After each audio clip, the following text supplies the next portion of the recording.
जय हिंद दोस्तों, कैसे हैं आप लोग। तो आज हम स्टार्ट करने वाले हैं अपनी नई series and that is international relations. International relations को हम कवर करेंगे अपने यूपीएससी एग्ज़ाम के लिए, UPSC CSC. It will be very useful for that. Apart from that it will be very beneficial for the CDS aspirants, क्योंकि काफ़ी सारे questions आपके इंटरनेशनल रिलेशन से आते हैं। इसके अलावा आपके इंटरव्यू में काफ़ी क्वेश्चंस जो हैं वो पूछे जाते हैं इंटरनेशनल रिलेशन से, राइट। यूपीएससी सीएससी की बात करें तो यूपीएससी सीएससी में पहला तो ये इम्पॉर्टेंट रोल प्ले करेगा आपके प्री के एग्ज़ाम के लिए। दूसरा, जीएस पेपर 2 में ये काफ़ी आपके लिए हेल्पफुल रहने वाला है। इसके अलावा ऐसे में लिखने के लिए काफ़ी कंटेंट आपको इंटरनेशनल रिलेशन से मिल जाता है।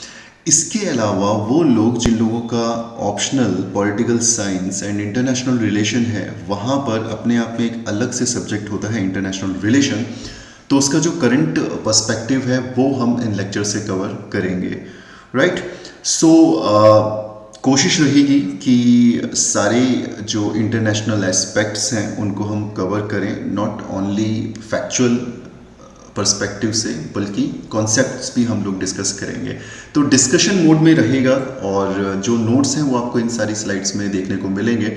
सो आई वुड रिकमेंड कि आप जो है एक खाली कॉपी लेके बैठें और जो भी आपको इंपॉर्टेंट पॉइंट्स लग रहे हैं आप उन्हें नोट डाउन कर सकते हैं, राइट। जिन लोगों का ऑलरेडी ये सब्जेक्ट तैयार है वो इस लेक्चर की स्पीड को बढ़ा सकते हैं, 1.5 में आप इसे सुन सकते हैं। लेकिन जिन लोगों को बिल्कुल भी बेसिक आइडिया नहीं है वो लोग नॉर्मल स्पीड में इस लेक्चर को सुने। तो चलिए शुरुआत करते हैं अपनी नई सीरीज की and that is international relation. पहली न्यूज़ जो हम कवर करने वाले हैं that is Jio political opportunity for India. Jio political opportunities का मतलब होता है कि किस तरीके से भारत की जो ज्योग्राफी है, भारत की जो स्थिति है, भौगोलिक स्थिति है, उसके क्या एडवांटेजेस इंडिया को मिलते हैं इन पॉलिटिकल टर्म्स, राइट। तो भारत जो अपनी ज्योग्राफी का एडवांटेज ले सकता है या फिर जो अदर कंट्रीज़ हैं वहाँ पर जो जियो पॉलिटिकल कॉन्फ्लिक्ट्स चल रहे हैं या जियो पॉलिटिकल अपॉर्चुनिटीज़ क्रिएट हो रही हैं, so how can India take benefit from those activities और फ्रॉम दोज सिनेरियो, राइट। तो ये इस पर्टिकुलर टॉपिक का मुद्दा है। जब हम बात कर रहे हैं आज के वक्त की, तो ड्यू टू कोविड-19 पैंडेमिक की वजह से जो जियो पॉलिटिकल ऑर्डर है वो काफ़ी ज़्यादा डिस्टर्ब हो चुका है, वो काफ़ी ज़्यादा चेंज हो चुका है and it has opened certain doors for India, right. चाहे जियो पॉलिटिक्स हो, चाहे इकोनॉमी हो, चाहे पावर इक्वेशंस हो, these have completely changed. For example if you talk about the relationship between USA and China, और ज़्यादा डिट्रॉइट ये रिलेशनशिप हो चुके हैं। इंडिया चाइना के रिलेशन काफ़ी डिस्टर्ब हो चुके हैं। तो ये जो एक पावर इक्वेशन है, इस इक्वेशन में भारत अपने आप को कहाँ पर पाता है, एक बार इसका एनालिसिस हम लोग इसमें करेंगे, right. So India needs to correctly जज द न्यू वर्ल्ड ऑर्डर। तो ये जो वर्ल्ड ऑर्डर चेंज हो रहा है, so it is the best time for India कि इसको प्रॉपर तरीके से जज करे और इसके हिसाब से अपने मूव्स को जो है वो प्ले करे, राइट। जब हम वर्ल्ड ऑर्डर के बारे में बात करते हैं तो देखो वर्ल्ड ऑर्डर को समझते हैं पहले, ये है क्या basically world order, right.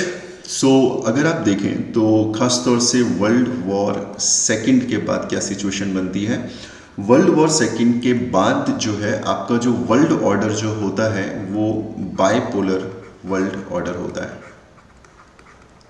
Bipolar का मतलब हो गया, एक पोल है आपका यूनाइटेड स्टेट्स ऑफ अमेरिका और जो दूसरा पोल है that was USSR, right. So they were following the model of capitalism and the countries who joined USSR और जिनकी आइडियोलॉजी यूएसएसआर से रिलेटेड थी, दे वर मोर और लेस सोशलिस्ट कंट्री, दे वर फॉलोइंग सोशलिज्म। तो दुनिया जो है वो दो धड़ों में डिवाइड हो चुकी थी। कुछ कंट्रीज आपकी इस साइड थी, इस पोल की तरफ थी, और कुछ कंट्रीज आपकी यूएसएसआर की तरफ थी। तो यहाँ पर आपको देखने को मिलता है बाइपोलर वर्ल्ड। किस तरह का दुनिया है? Bipolar world. उसके बाद फिर 1992 में जब यूएसएसआर डिसॉल्व हो जाता है, then there was only one country which was ruling the world, which was creating its hegemony, and that was United States of America. तो इस वक्त यानी आफ्टर 1992 क्या होता है, जो वर्ल्ड ऑर्डर है वो यूनिपोलर हो जाता है, राइट केवल एक पावर है जो कि रूल कर रही है, जो कि डोमिनेट कर रही है वर्ल्ड ऑर्डर को। सो आफ्टर 1992 जो आपका वर्ल्ड ऑर्डर है दैट इज यूनिपोलर, राइट। उसके बाद 2008 के बाद एक नया सिस्टम देखने को मिलता है। 2008 के बाद अब जो वर्ल्ड ऑर्डर है वो मल्टीपोलर वर्ल्ड ऑर्डर आपको देखने को मिलता है। मल्टीपोलर वर्ल्ड ऑर्डर का मतलब ये हो गया कि for example India, right. So जब बायपोलर वर्ल्ड था तो India had to choose between two, या तो यूएसएसआर को चूज करेगा या तो अमेरिका को चूज करेगा। जब यूएसएसआर का डाउनफॉल हो जाता है तो इंडिया जो है वो यूएस की तरफ टिल्ट हो जाता है। लेकिन अब अगर हम मल्टीपोलर वर्ल्ड की बात करें तो इंडिया हैज़ द ऑप्शन कि वो यूएसएसआर करेंटली, जिसे आप रशिया के नाम से जानते हैं, राइट, रशिया के साथ भी रिलेशन इस्टेब्लिश कर सकता है, यूएसए के साथ भी कर सकता है, ईरान के साथ भी कर सकता है, और किया भी है। इंडिया की अगर आप फॉरेन पॉलिसी देखो तो इंडिया की फॉरेन पॉलिसी कुछ इसी तरीके से है। हावेवर यूनाइटेड स्टेट्स और ईरान के रिलेशन बिल्कुल भी अच्छे नहीं हैं, लेकिन इंडिया के यूएस के साथ भी रिलेशन अच्छे हैं और ईरान के साथ भी हैं। यूनाइटेड स्टेट्स और रशिया के रिलेशन अच्छे नहीं हैं, लेकिन इंडिया के रशिया के साथ भी रिलेशन अच्छे हैं और यूनाइटेड स्टेट्स के साथ भी अच्छे रिलेशन है। इसका बेस्ट एग्जाम्पल है Israel and Palestine, right, both are enemy countries but India share very cordial relation with Israel and very good relationship with Palestinians. So what India has adopted a bipolar, or not bipolar, India has adopted a multipolar strategy, a multipolar world order। तो इसी तरफ आगे बढ़ रहा है, right। और अगर आप देखो खासतौर से जो ये 2015 के बाद का जो सिनेरियो हुआ है, अब यहाँ पे जो मल्टी पोलर जो वर्ल्ड ऑर्डर है ये अब कहीं ना कहीं श्रिंक हो रहा है, और अब हम दोबारा से कहाँ जा रहे हैं, रिवर्स ग्लोबलाइजेशन की तरफ जा रहे हैं, राइट, रिवर्स ग्लोबलाइजेशन। फिर चाहे वो ट्रम्प का इलेक्शन हो या फिर आप चाइना की स्ट्रैटेजी देखें तो ये क्या हो रहा है यहाँ पे, जो आपकी यूरोपियन कंट्रीज़ हैं, खासतौर से जो डेवलप्ड कंट्रीज़ हैं, they are opting for the process of reverse globalisation. Brexit इसका एक एग्जाम्पल होता है। तो आप देखेंगे इंटरनेशनल रिलेशन में काफ़ी कुछ चीज़ें जो हैं वो मूव ऑन हो रही हैं, बदल रही हैं, because international relations are dynamic in nature and because of कोविड-19 there has been certain doors which are open for India, और इंडिया को ये एक्सप्लोर करनी होंगी अपॉर्चुनिटीज़। और ये जो कोविड-19 के बाद जो वर्ल्ड ऑर्डर चेंज हो रहा है, इसका मैक्सिमम यूज़ इंडिया को करना पड़ेगा, इसका मैक्सिमम बेनिफिट इंडिया को उठाना पड़ेगा। तो इस बैकग्राउंड में ये पूरी न्यूज़ चलती है। कोविड-19 has been a global emergency, very important. अगर आप कोविड-19 की बात करें, so it is not a local problem, ये कोई लोकल प्रॉब्लम नहीं है। It was not an epidemic, now it has turn into a pandemic. ये एक ऐसी प्रॉब्लम है, एक ऐसी इमरजेंसी है जो पूरी दुनिया में फैल चुकी है, right. It has not been confined to particular nations and has adversely affected all the nations of the world. However, as far as response to fighting the pandemic is concerned, the approach has been limited to the national level and there has been lack of global coordination. So this is a very important point the author has made कि आप देखो तो ये जो problem है, ये जो एक पेंडेमिक फैला है, ये एक ग्लोबल प्रॉब्लम है, राइट। तो कहीं ना कहीं हम लोगों को इस ग्लोबल प्रॉब्लम को फेस करने के लिए ग्लोबल स्ट्रेटेजीज को फॉलो करना चाहिए था, राइट। लेकिन वट वी हैव फाउंड कि इस ग्लोबल प्रॉब्लम को हैंडल करने के लिए जो स्ट्रैटेजीज बन रही हैं वो नेशनल लेवल पर बन रही हैं या लोकल लेवल पर बन रही हैं। हम लोगों ने बहुत अच्छा कोऑर्डिनेशन देखने को नहीं मिला है between the countries, amongst the countries, कि वो इस ग्लोबल प्रॉब्लम को, इस ग्लोबल इमरजेंसी को सॉल्व करें, right. International cooperation in either developing and effective vaccine और responding to its health impacts minimal. International cooperation आपको बहुत कम देखने को मिल रहा है, चाहे वो वैक्सीन के डेवलपमेंट में आप देखें, हर कंट्री सेपरेटली रिसर्च कर रही थी, हर कंट्री जो है सेपरेटली मैन्युफैक्चर कर रही है वैक्सीन को। तो एक यूनाइटेड जो एफर्ट्स होने चाहिए थे वो आपको देखने को नहीं मिल रहे। तो here we can see one more keyword, that is international cooperation, the lack of international cooperation in developing the effective vaccine, right. या फिर इसके रिस्पॉन्स में हम किस तरीके से जो है किस तरीके से रिएक्ट कर सकते थे, हेल्थ इम्पैक्ट्स में हम किस तरीके से उसको रिड्यूस कर सकते थे, कैसे एक दूसरे के साथ दे सकते थे, वहाँ पे आपको लैक ऑफ कोऑर्डिनेशन देखने को मिलता है। This has brought to light the already existing tendency of weakening of international institutions and multilateralism. वही मैं आपको कह रहा था कि आफ्टर 2015 हम देखते हैं कि काफ़ी कुछ बदल रहा है और जो मल्टीलैटरलिज्म की जो अप्रोच थी जो 2008 के बाद हम लोगों ने अपनाई थी, अब वो काफ़ी कमज़ोर हो चुकी है. International institutions for example WTO, काफ़ी ज़्यादा एलिगेशंस लगते हैं WTO के ऊपर कि WTO has failed to perform its duty, right. तो जो इंटरनेशनल इंस्टीट्यूशंस हैं वो काफ़ी ज़्यादा वीक हो गए हैं. मल्टीलैटरलिज्म जो पॉलिसी है वो काफ़ी ज़्यादा जो से एक्सपेक्टेड था उस तरीके से उसने परफॉर्म नहीं किया है, राइट.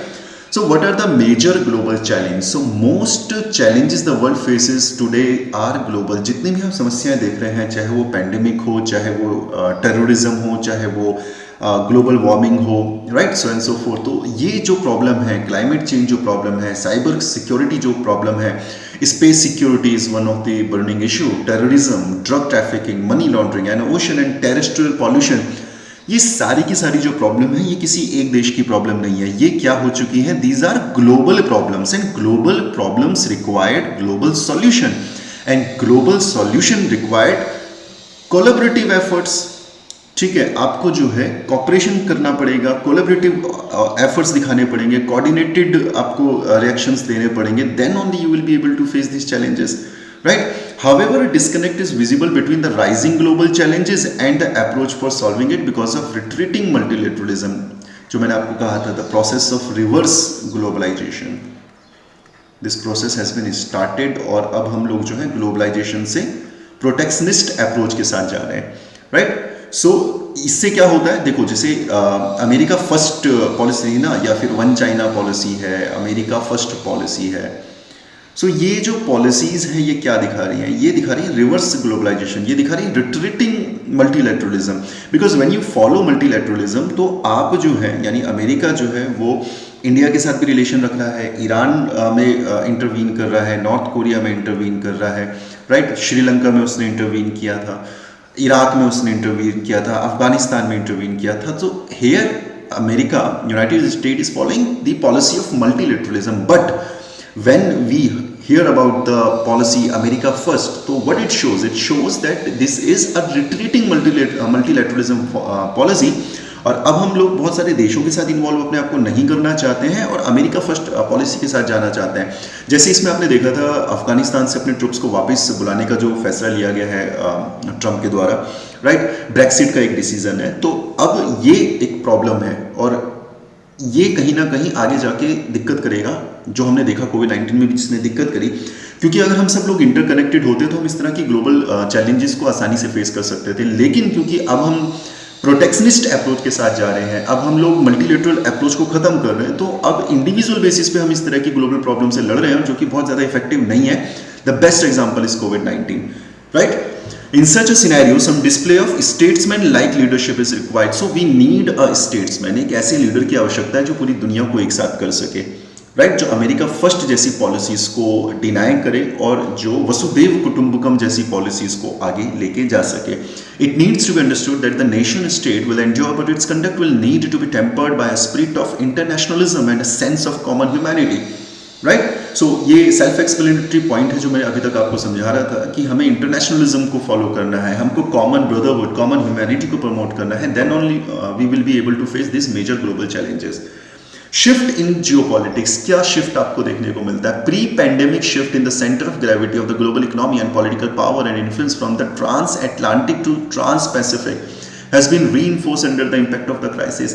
अगर हम इस पैंडेमिक से पहले की भी बात करें तो आप देखेंगे कि जो ट्रांस एटलांटिक वाला जो एरिया है, यानी यूरोप वाला जो एरिया है, बेसिकली यूरोपियन कंट्रीज जो आपके डेवलप्ड कंट्रीज हैं, वहाँ से अब जो ग्लोबल शिफ्ट है वो चेंज होके आ रहा है trans Pacific. And trans Pacific areas are playing more important role in geopolitical order, geopolitical politics, right?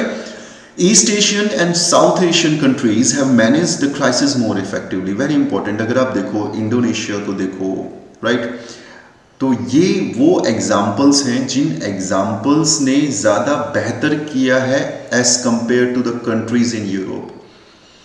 जब फर्स्ट वेव आया था आपके कोविड-19 का, तो आप देखेंगे इटली पूरे तरीके से बर्बाद हो गया था, राइट। अमेरिका इसको हैंडल नहीं कर पाया था, इंग्लैंड इसको हैंडल नहीं कर पाया था, फ्रांस, जर्मनी, ये पेंडेमिक बहुत बड़े लेवल पर यूरोपियन कंट्रीज़ को उसने इफेक्ट किया था। लेकिन जब हम बात करेंगे ईस्ट एशियन कंट्रीज़ की, राइट, आसियान कंट्रीज़ की बात करेंगे या साउथ ईस्ट एशियन कंट्रीज़ की बात करेंगे, तो they have manage the crisis more effectively, very important, तो इनका परफॉर्मेंस अच्छा है। China has been the first large economy to witness a significant rebound in its growth. So pandemic जो है, इससे इसके बाद वाला जो एरिया है या जो इसका ट्रांजिशन जो फेज चल रहा है, वहाँ पे आप देख रहे हैं कि एशियन जो कॉन्टिनेंट है, एशियन कॉन्टिनेंट में you have better performers, whether they are East Asian countries और साउथ ईस्ट एशियन कंट्रीज, और if you talk about China, so it was among the first country और अमंग्स द ओनली कंट्री जिसकी economy जो है काफ़ी अच्छे तरीके से रिबाउंड हुई है। तो अब देख लो जियो पॉलिटिक्स चेंज हो रही है। Earlier it was about America, earlier it was about European countries, but now it is about Asia. So this millennia is related to Asia. This is important. This is the significant change in the geopolitics. While trade and investment flows in the rest of the world have declined, growth has been witnessed in this part of the world. जब हम trade की बात कर रहे हैं, जब हम import export की बात कर रहे हैं, जब हम FDI की बात कर रहे हैं, फॉरेन डायरेक्ट इन्वेस्टमेंट की बात कर रहे हैं, या फिर हम FPI के बारे में बात कर रहे हैं, फॉरेन पोर्टफोलियो इन्वेस्टमेंट के बारे में बात कर रहे हैं, तो रेस्ट ऑफ द वर्ल्ड में ये डिक्लाइन हुआ है। यूरोप में डिक्लाइन हुआ, अमेरिका में डिक्लाइन हुआ, but if you talk about Asia, if you talk about eastern Asia, if you talk about south east Asia, if you talk about China, so यहाँ पर आपको पॉजिटिव ग्रोथ देखने को मिलती है। यहाँ पर आपको ट्रेड भी देखने को मिल रहा है, यहाँ पे आपको FDI भी देखने को मिल रहा है, FPI भी देखने को मिल रहा है। सो ये दिखाता है कि जियोपॉलिटिक्स में एक सिग्निफिकेंट चेंज आ चुका है। The regional supply chains centered on China have been reinforced rather than disrupted. China is likely to emerge as a dominant power in the geopolitical during churning that is being witnessed. यानी ये जो geopolitical जो game हो रहा है, इसमें अभी advantage अगर हम देखें और फ्यूचर अगर देखें, तो China is going to play a very dominant role. China is going to be a serious threat to the hegemony of America, right? तो US हेजेमनी को अच्छे से चैलेंज कर सकता अगर कोई है तो वो है चाइना, और इसको हम अभी देख भी पा रहे हैं। The power gap with its main rival the US will shrink further. So ये हम सबको पता है, जो भी हम न्यूज़ फॉलो कर रहे हैं, जो एक वॉर चल रहा है, एक डोमिनेंस का जो वॉर चल रहा है between America and between China, so it is being anticipated that very soon China will shrink that gap, the difference between the Chinese economy or and the American economy. This is going to shrink, right? The power gap with India, its largest rival in Asia, will expand more. And if we talk about China, the relationship with India, तो ये जो power gap है ना दोनों के बीच में, ये it will increase, right? तो चाइना मिड में है, ये आपका चाइना है, right? ये आपका अमेरिका है। तो अमेरिका आगे है चाइना से, नो डाउट, राइट, और चाइना जो है वो इंडिया से काफ़ी आगे। तो चाइना जिस स्पीड से भाग रहा है, तो ये जो गैप है अमेरिका के बीच में और चाइना के बीच में, इट विल श्रिंक। और जिस स्पीड से इंडिया भाग रहा है, तो the gap between China and India will increase, ठीक है। और अगर हम एशिया की बात करें, तो एशिया में केवल इंडिया एक ऐसा देश है, एक ऐसा पोटेंशियल कंट्री है जो कि चाइना को, उसके एम्बिशंस को कंट्रोल कर सकता है। Apart from India there is no country जो कि चाइना को रोक पाएगा। बट अगर हम इंडिया और चाइना को अब आज की डेट पे देखें, तो there is a huge gap between the two country. India is already confronting a more aggressive and arrogant China, right. तो हमने तो देखे हैं कितने सारे बॉर्डर क्लैशेस जो हैं वो हो रहे हैं। ये क्यों हो पा रहे हैं? Because China is aware of his power. उसको पता है कि डिफरेंस काफ़ी ज़्यादा हो चुका है, and they can take an aggressive stand, right. They can afford to be arrogant. अब मल्टीलेटरिज्म के बारे में बात करते हैं। Despite the changes in the geopolitical scenario, the trend towards multipolarity will remain. देखो, कोई भी जो ट्रेंड होता है ना, वो एकदम से चेंज नहीं होता है, राइट। ऐसा नहीं हो सकता कि आज आप यूनिपोलर थे और कल आप बाइपोलर हो गए, उसके बाद फिर आप मल्टीपोलर हो गए, ऐसा नहीं होता। ट्रेंड जो है ये डिक्लाइन होता है, बट धड़ाम से नहीं गिरता। तो ये ट्रेंड तो स्टार्ट हो चुका है, but still the countries like India, और द कंट्रीज लाइक ब्राज़ील और द कंट्रीज लाइक रशिया, ये अभी भी मल्टीपोलरिटी की तरफ जाएंगे। अचानक से ये ट्रेंड जो है ये रेडिकल चेंज इसमें आपको देखने को नहीं मिलेगा, ठीक है। This is because the challenge that world faces today demand a global and collaborative approach, जो हमने प्रीवियस स्लाइड में देखा था। World is likely to see the emergence of a loosely structured global order, right, जो मैं अभी आपको बताया था कि India share good relationship with Russia, India also share good relationship with US. So बहुत ज़्यादा फर्म हम किसी के साथ नहीं है, वी आर लूजली कनेक्टेड, और हम इशू बेस्ड सपोर्ट करते हैं। इंडिया की जो फॉरेन पॉलिसी है इशू बेस्ड, यानी हम लोग परमानेंट फ्रेंड या परमानेंट एनिमी नहीं है किसी भी देश के। इंडिया और चाइना के बीच में काफ़ी ज़्यादा कॉन्फ्लिक्ट्स होते हैं, लेकिन WTO में हम दोनों साथ हैं। इंडिया और यूएसए के रिलेशनशिप बहुत स्ट्रांग है, लेकिन WTO में we are against each other, right. India और इजराइल बहुत ज़्यादा क्लोज हैं एक दूसरे के, वेपन्स हम लोग काफ़ी परचेज करते हैं इसराइल से, लेकिन जब बात पैलेस्टीन की आती है तो we support Palestine, right. So ये एक लूजली एसोसिएशन रहने वाला है, and this is going to be a right approach, क्योंकि जो ग्लोबल चेंजेस आ रहे हैं, जो ग्लोबल प्रॉब्लम्स आपको देखने को मिल रही हैं, उनको फेस करने के लिए ये बेस्ट तरीका होगा। The multipolar order is going to prove a very significant role in facing this kind of challenges. आप इंडिविजुअल बेसिस पे नहीं कर सकते, right. So multipolar order can only be stable with a clear consensus if it is manage through empowered institutions of international governance. तो देखो यार, अब अगर दो कंट्रीज के बीच में रिलेशन है, राइट, इंडिया और चाइना के बीच में रिलेशन है, तो ये दोनों आपस में हैंडल कर सकते हैं। लेकिन इंडिया यूएस के बीच में है, India China, India Iran, right, फिर ईरान और चाइना के बीच में, चाइना अमेरिका के बीच में, तो every country is associated with every country. हालांकि वो एसोसिएशन अलग अलग लेवल का हो सकता है, राइट। तो इसको मैनेज करने के लिए, भाई क्लास है और क्लास में हर तरह के बच्चे बैठे हैं आपके, ठीक है, तो ये दो एक दूसरे को पसंद करते हैं, ये एक दूसरे को पसंद नहीं करते हैं, राइट। ये दो पढ़ाई में बहुत अच्छे हैं, ये दो स्टडीज़ में बहुत अच्छे हैं, बट अल्टीमेटली आपको क्लास को ऑपरेट करना है, क्लास को चलाना है, तो क्या किया जाता है, एक मॉनिटर चुना जाता है जो उस क्लास को आगे लेके जाएगा। और इंटरनेशनल रिलेशंस में वो जो मॉनिटर है वो कौन है, वो आपके इंटरनेशनल इंस्टीट्यूशंस हैं। International institutions like WTO, international institutions like United nation, international institutions like IMF, या फिर आप वर्ल्ड हेल्थ ऑर्गेनाइजेशंस की बात करो। सो यहाँ पर ऑथर ये कह रहा है कि आपको अगर मल्टीपोलर वर्ल्ड को आगे लेके जाना है, और आपको लेके जाना पड़ेगा, you do not have any choice, right. अब यूनिपोलर और बाइपोलर तो हो ही नहीं सकता, ये पहले था क्योंकि डोमिनेटिंग रोल प्ले करते थे एक दो कंट्रीज, लेकिन अब तो ये पॉसिबल नहीं है, राइट। तो अब अगर ये पॉसिबल नहीं है तो you do not have any option, तो आपको मल्टीपोलर होना पड़ेगा। अब अगर मल्टीपोलर होना पड़ेगा तो इस क्लास को मॉनिटर करने के लिए यू नीड मॉनिटर, ठीक है। और वो मॉनिटर कौन होंगे, इंटरनेशनल इंस्टीट्यूशंस होंगे। तो वो जो इंटरनेशनल इंस्टीट्यूशंस होंगे उनका पावरफुल होना जरूरी है, उनको एम्पावर्ड करना ज़्यादा ज़रूरी है, राइट, सो दैट वो मॉनिटर कर सके इस ग्लोबल ऑर्डर को, राइट। इंडिया के लिए क्या अपॉर्चुनिटी है, India's preference has been for a multipolar order. India के लिए हमेशा से मल्टीपोलर ऑर्डर ही प्रेफरेंस रहा है। तो जब दुनिया बाइपोलर थी, जब दुनिया डिवाइड हो रही थी अमेरिका में और USSR में, तो उस वक्त भी हमने किसी एक साइड को नहीं चूज़ किया था, बल्कि हम लेके आए थे नॉन अलाइनमेंट मूवमेंट, ठीक है। तो हम किसी के साथ नहीं जुड़े थे, we were neutral.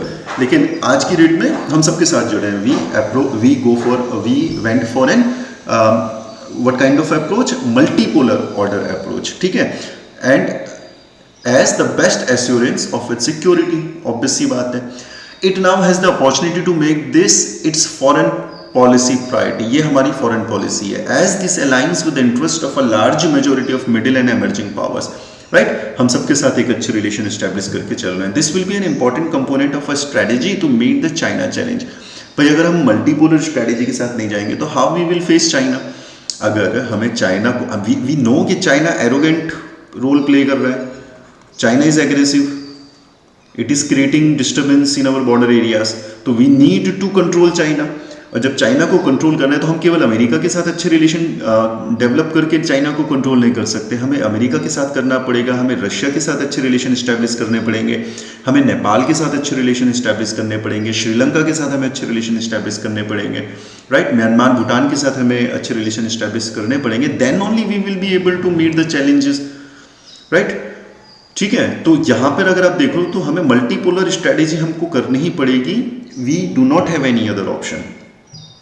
The techniques of mobilization that were deployed successfully in leading the non-aligned movement, जिसका मैंने अभी जिक्र किया, in an earlier times and in a different geopolitical context are relevant. तो मल्टीपोलर देखो यहाँ पर क्या है, नॉन अलाइनमेंट में क्या बोल रहे हैं हम लोग कि हम जुड़ेंगे ही नहीं किसी के साथ, राइट. लेकिन मल्टीपोलर में हम क्या बोल रहे हैं कि भैया हम सब के साथ जुड़ेंगे. तो it means we are not taking any side, हम किसी पर्टिकुलर साइड की तरफ नहीं जा रहे हैं. ठीक है, very important. Although concerns related to India's economic prospect exist, it is located at a favorable geopolitical moment. तो अगर हम इस पूरी geopolitics को समझें, खासतौर से the rift between China and America, Russia and America, right, Iran and America, America and North Korea, Palestine and Israel, तो ये जो एक disturbance create हुआ है ना, इसमें हमारे लिए चैलेंजेस भी हैं, लेकिन इसमें हमारे लिए अपॉर्चुनिटीज़ भी बहुत ज़्यादा है. अफगानिस्तान इशू को अगर हम देखें तो वहाँ पे हमारे लिए थ्रेट्स ज़्यादा हैं. ठीक है, लेकिन अगर हम इंडिया अगर हम बात करें जैसे रशिया और पाकिस्तान, तो वहाँ पर हमारे लिए थ्रेट्स ज़्यादा है. लेकिन अगर हम बात करें चाइना के बीच और अमेरिका के बीच में जो ट्रेड वॉर चल रहा है, तो वहाँ पे हमारे लिए विंडो ऑफ अपॉर्चुनिटी खुलता है. ठीक है, this is because China's aggressive posture in terms of its economic progress through the debt trap diplomacy. अब ये डेट ट्रैप डिप्लोमेसी क्या होता है, आपको पता है चाइना क्या करता है. तो चाइना की स्ट्रेटेजी ये है, देखो यार चाइना ने क्या किया, चाइना ने मैन्युफैक्चरिंग में बहुत ज़्यादा काम किया. इसको इस तरीके से समझते हैं. देखो चाइना ने क्या किया, बेसिकली चाइना ने अपना जो मैन्युफैक्चरिंग सेक्टर है ना, उस पर बहुत काम किया,